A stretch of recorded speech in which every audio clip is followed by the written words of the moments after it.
I'm Kyla's mother, and I would like to share my experience of how my husband and I came to the decision to let my baby go. Once my son was diagnosed, my husband and I conducted extensive research, talking with Dr. Adrian Jones, Kyla's pediatrician, Dr. Kel Steeler, the director of transplant program in London, Ontario, where Kyla had gone for assessment, other doctors, and 2 families with children who had received transplants. My husband and I also reflected on our values and beliefs. My husband is a Dani Indian, and I myself am half Mohawk and half white. Our culture and traditions are an integral part of our identities, and I was just generally uncomfortable with transplantation.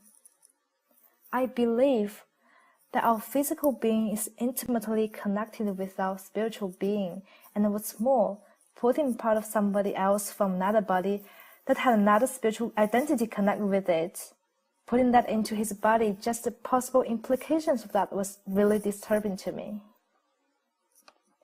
It was tough to make a decision on behalf of a baby who is not able to decide for himself. Either way, the decision is irrevocable. Saying no to the transplant meant that Kyla would die a baby. Saying yes meant that he would live with consequences, happy or otherwise, of an irreversible decision that someone else had made for him. I feel the burden of responsibility for making that decision because all the people who knew Kyla, I knew him best. Then I asked myself, is this going to give my son a chance to heal, to become well and whole again? If so, it's really worth looking at.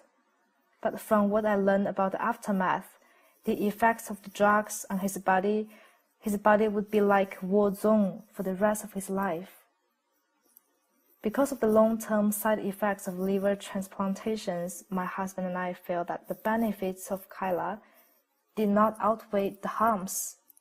So even though we desperately wanted to keep Kyla with us, we decided to let him go. Unfortunately, because of the government that ran us out of our home, my baby couldn't die in his home. But he died in my arms in a peaceful and calm setting. We later had a service at the Fort Fitzgerald Chapel. Kyla was buried in the woods with Indian singers and drummers playing him a traditional going home song. It was beautiful. Created using Powtoon.